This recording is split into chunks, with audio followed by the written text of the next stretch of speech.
Buenas noches, mi nombre es Julián David Patiño y el día de hoy en compañía de mis compañeras Luisa Ángel y Alexandra Álvarez daremos exposición y contextualización del término presupuesto. Hablaremos de su rol dentro de un Estado o nación. Hablaremos también sobre su incidencia en los indicadores macroeconómicos y cómo estos pueden afectar de manera positiva o negativa la economía de un país. También hablaremos sobre el presupuesto de gastos y cómo este puede afectar el plan de gobierno destinado por cada administración. Buenas tardes, mi nombre es Alexandra Álvarez Jaramillo y estoy en mi equipo con Julián David Patiño y Luisa Ángel, y para darle cumplimiento a la actividad propuesta procederé a darle respuesta a las dos primeras interrogantes: el concepto y definición del presupuesto y la función de la actividad presupuestal del Estado. El presupuesto general de la Nación está regido por normas que están incluidas en la Constitución colombiana, y por ende los organismos que hagan parte del presupuesto general de la Nación deberán regirse a estos parámetros. El presupuesto consiste en la previsión anual de los ingresos y los gastos de una organización, ya sea pública o privada. En el caso de las previsiones anuales de ingresos y gastos, hablamos de las organizaciones públicas. Entonces el presupuesto viene a ser una herramienta que le permite al sector público cumplir con la producción de bienes y servicios públicos para satisfacer las necesidades de la población, ya que este es el rol que tiene asignado precisamente el presupuesto público, suplir las necesidades de la población. En esta acción presupuestal, el Estado está determinado a desempeñar funciones. Estas funciones se deben hacer en un tiempo determinado y aplicando unos recursos que están ya previstos en el presupuesto, resultados concretos de bienes y servicios, los cuales van a tener un fin determinado para cumplir una necesidad pública. Hay una estrecha relación entre la intervención pública y la economía, y cuando ésta se produce, ese presupuesto público cumple un papel fundamental en la ejecución de la política económica del país. Esta herramienta le permite al Estado ser, ya sea cumplir una función de financiador o de proveedor directo de bienes y servicios como parte de la gestión estatal presupuestal. En ese presupuesto vemos ya materializado una propuesta cuantificada de los diferentes objetivos que tiene el Estado o el gobierno y que se van a ejecutar a través de entidades encargadas de esa administración, de esas actividades que se van a realizar. Por medio de ese presupuesto también se atienden o se financian estas entidades. El Estado, para cumplir con todas las necesidades públicas, siempre ha tenido que sufrir varios cambios, pues se conoce que tenemos fallos en la economía de mercados, y estos fallos o limitaciones en el mercado le dan al gobierno una función económica muy importante, porque le toca ya hacer una redistribución de la renta debido a estos fallos de mercado, como por ejemplo las permanentes fluctuaciones económicas, cuando hay elevadas tasas de desempleo, cuando debe hacer provisión de bienes públicos. Entonces tendría que entrar a hacer una redistribución de la renta.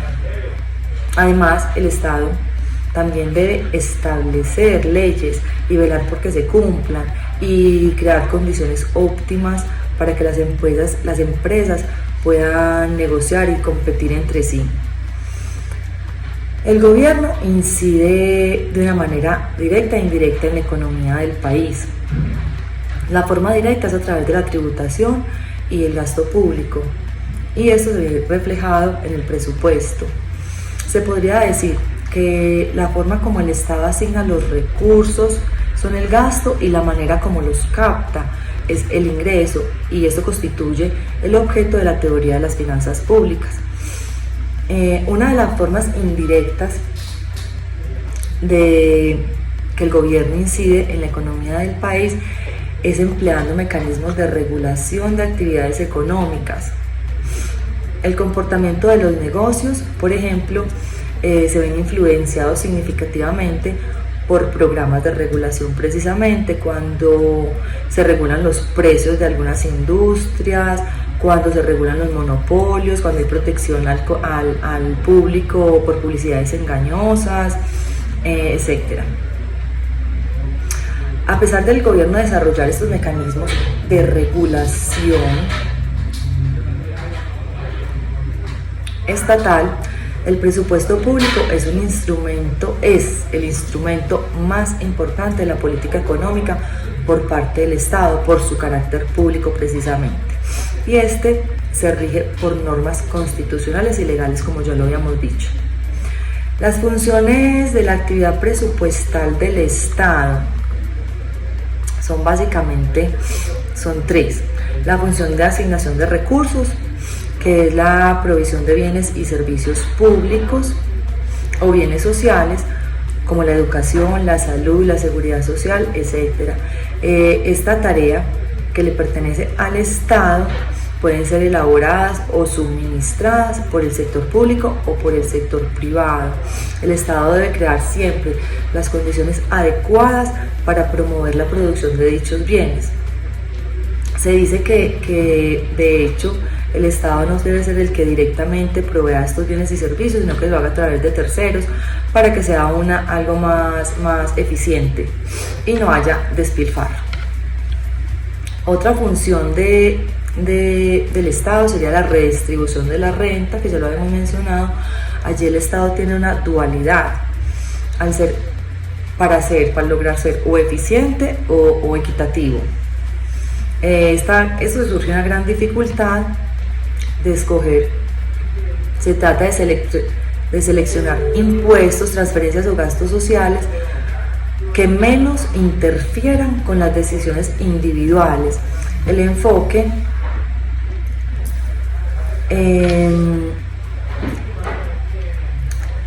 que menos interfieran con las decisiones individuales, el enfoque está dirigido a la prevención de la pobreza, y el Estado siempre promueve mecanismos para la atención de las necesidades básicas de los grupos más pobres o de las poblaciones más vulnerables. De eso se trata la redistribución de la renta. Y la tercera función sería políticas de estabilización y crecimiento. La política presupuestal como una herramienta eficaz para controlar las fluctuaciones indeseables de la economía.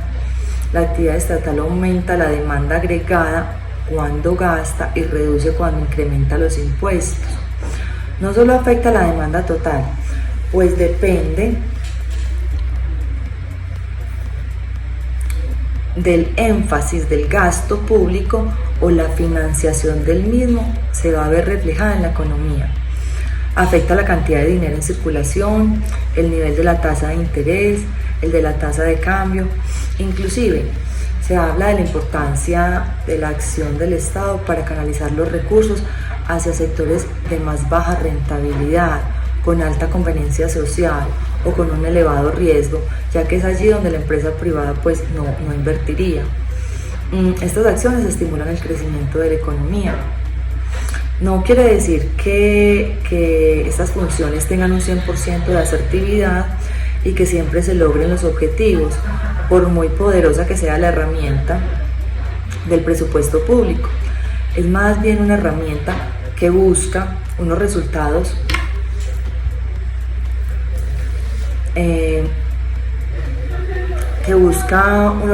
donde permita satisfacer prioridades económicas y sociales mediante el buen uso de estos recursos, y que siempre, además, que los recursos siempre van a ser escasos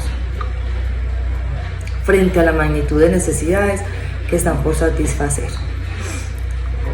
El presupuesto público, por sus mismas características, es el instrumento de manejo financiero más importante de la política fiscal, donde se programa y se registra el gasto público y su forma de financiación, y en el que se establecen las reglas para su ejecución. Muchas gracias, le doy paso a mi compañera Luisa Ángel con los siguientes temas. Buenas tardes, compañeros, estimado docente. En esta ocasión a mí me corresponde abordar y profundizar un poco más acerca del tema del presupuesto, el plan de desarrollo y la coherencia macroeconómica. También me correspondió la clasificación y la definición del presupuesto y los recursos de capital. Vamos a comenzar por el presupuesto, el plan de desarrollo y la coherencia macroeconómica. Decimos pues, y según el documento estudiado, podemos definir que el presupuesto cumple un papel muy importante en todas las organizaciones y aún más dentro de la nación o dentro del Estado como tal. El plan de desarrollo podemos decir que es un instrumento de gestión pública que permite a todos los mandatarios y a todas las entes territoriales poder cumplir con unas metas económicas y presupuestales en cada entidad para poder así desarrollar todos los planes y gestiones que se tienen dentro del plan de gobierno. Hoy día conocemos que la ley 152 de 1994 es la que rige todo lo relacionado con el plan de desarrollo. Así pues, también podemos decir que el presupuesto es un instrumento de política, ¿cierto?, económica, y que también está regido por la ley 179 de 1994, La coherencia macroeconómica, ¿a qué nos podemos referir o qué nos indica qué es el principio de la coherencia macroeconómica? El presupuesto debe de ser compatible con las metas macroeconómicas fijadas por el gobierno en coordinación con la Junta Directiva del Banco de la República y otros organismos. Esto también está basado en la ley 179 del artículo 7 de la ley de 1994. Hace referencia a que la coherencia de una condición fundamental es una condición fundamental que debe existir entre las políticas macroeconómicas del gobierno, las cuales se encuentran plasmadas en el Plan Nacional de Desarrollo con el presupuesto general de la Nación. Así pues, podemos concluir que el presupuesto es un instrumento de planificación y es un componente muy importante, demasiado importante diría yo, para mantener un equilibrio en la política económica de un país. Bueno, acerca de la clasificación y la definición del presupuesto y el recurso de capital. Los ingresos del presupuesto, como bien lo describe el documento dado por nuestro docente, nos dicen que el presupuesto está constituido por todos los ingresos que llegan a la nación y que están establecidos de acuerdo a una serie de políticas del gobierno nacional, ¿cierto? El presupuesto de rentas y recursos de capital se clasifican en determinados principios o en una serie de terminologías que ya mismo se las voy a explicar. Bueno, el presupuesto de renta se clasifica de la siguiente manera. Están los ingresos corrientes, en los cuales se distribuyen los tributarios y los no tributarios, los impuestos directos y los impuestos indirectos, es decir, el impuesto de renta, como un ejemplo, las rentas que deben de pagar todas las personas naturales o jurídicas que existen en nuestro país, y eso sería un impuesto directo, y un impuesto indirecto sería como por ejemplo el IVA. Bueno, esos están dentro de los tributarios. Dentro de los no tributarios están las tasas y las multas, tasas de intereses que ganen pues algunas entidades, algunas empresas. Y los no tributarios, que también están dentro de los no tributarios, están también las multas. Tenemos también en ese rango de ingresos las contribuciones parafiscales, es decir, aquellas, por ejemplo, como la seguridad social, las casas de compensación, entre otras. Los fondos especiales, los ingresos definidos en la ley para la prestación de un servicio público específico. Los recursos de capital. Dentro de los recursos de capital tenemos los recursos del balance del tesoro, los recursos de crédito interno y externo, las diferencias de cambio, de los desembolsos de las monedas extranjeras que también ingresan o también están dentro de ese tipo de recursos de capital, las donaciones de empresas privadas, los excedentes financieros de los establecimientos públicos. Y dentro de los ingresos de establecimientos públicos tenemos las rentas propias de las transferencias y los aportes que reciben del gobierno central. Ha sido como muy importante poder abordar este tema de todo lo que tiene que ver con el impuesto, con todo lo que tiene que ver con, y yo pude concordar en una conclusión, o mi equipo y yo, mis compañeros de trabajo, que todo va ligado a todo, tanto lo que tiene que ver financieramente en un determinado país, afecta también la parte administrativa de todas las entidades a nivel territorial o a nivel nacional. Si bien sabemos que estamos en un país que políticamente se mueve mucho, internamente se mueve mucho dinero, también podemos decir que económicamente es afectado, porque todas y la mayoría de aquellas personas que administran esos dineros no lo saben administrar. Es el momento de que nosotros como estudiantes de administración de empresa tengamos claro que todo debe tener un equilibrio. Y me pareció muy chévere este tema porque nos profundiza mucho más y nos acerca mucho más a todo lo que tiene que ver con el presupuesto de nuestra nación.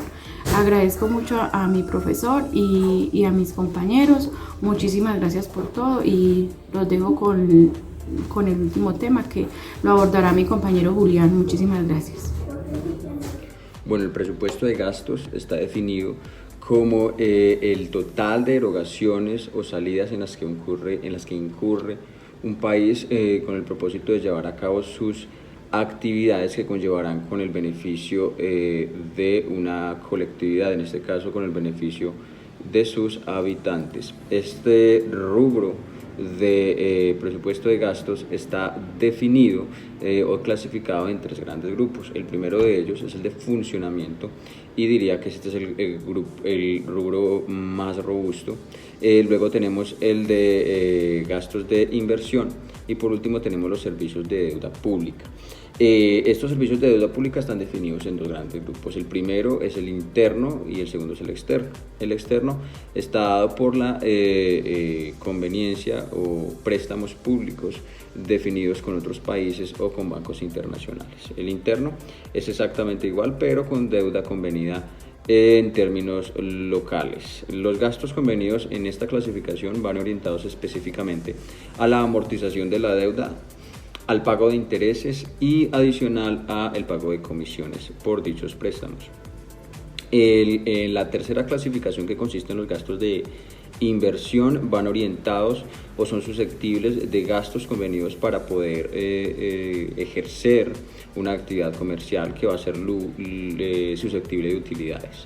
En este caso pueden aplicar las inversiones que el Estado realiza en propiedad privada o en empresas que directamente pertenecen a la nación. Dentro del rubro total del presupuesto de gastos tenemos que hablar del principal y el más robusto, que es el de funcionamiento, y este a su vez se encuentra subclasificado en cuatro grandes grupos. El primero de todos es los gastos de personal, el segundo son los gastos generales, el tercero son transferencias de capital y el cuarto son transferencias corrientes.